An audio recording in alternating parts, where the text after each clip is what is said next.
Hello, this is Edmund Martelli, and it's my introduction to Educational Change EDD 806. Dr. Justice has asked that we talk a little bit about change and what it means to us and how we've personally changed.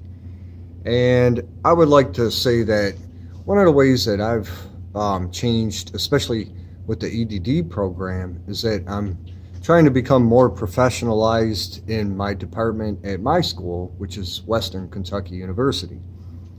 I think the EDD program and the doctorate degree will help differentiate me from the instructors, first of all, and it'll be a big change where my reputation and my credentials are a lot different at that point. So with that being said, one of the ways that I've changed through the years because of the program is some of my teaching style, the ways I do things, the ways I try to present things.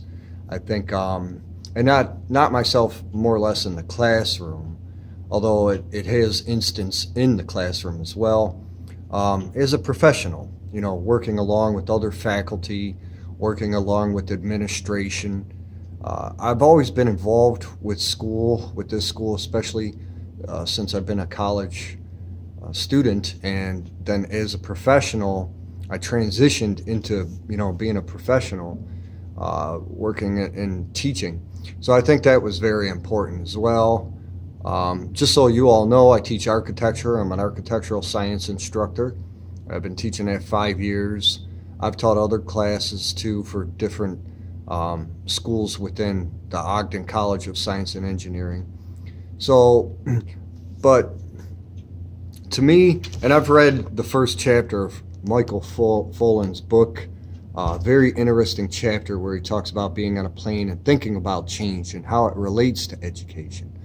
I think it's a very important introductory because it gives the background to why it's so important to not only understand change, but on how to look at how each person can be a change agent and how collectively change is something that's absorbed and agreed upon. There's a bit of a consensus to any type of change.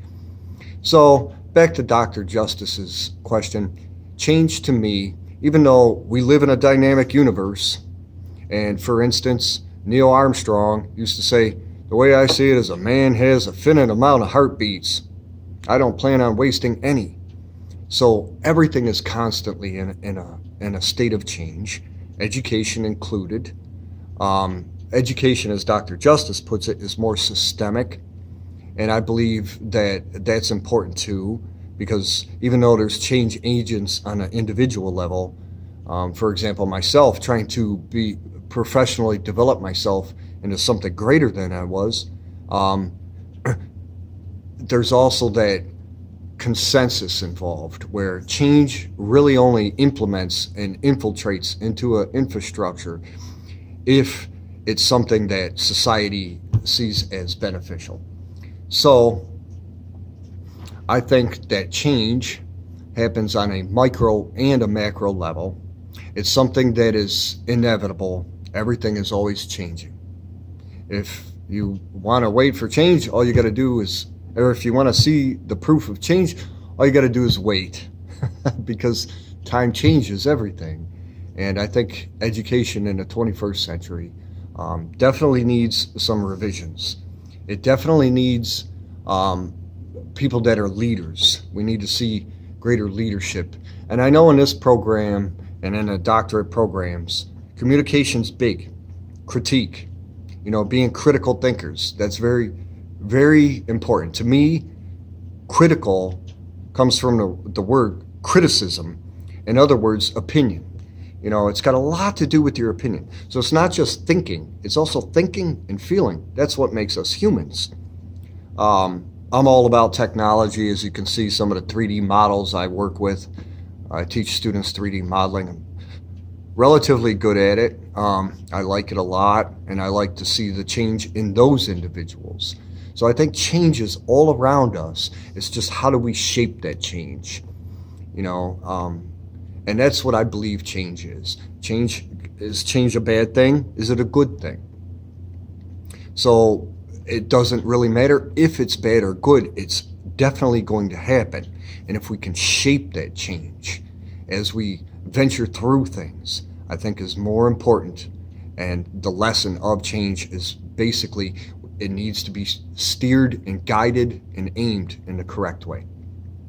Well, that's my introduction. That's about all I could say. I could ramble on all day about change, but that would probably change in itself. Sorry for the humor, but I like humor too.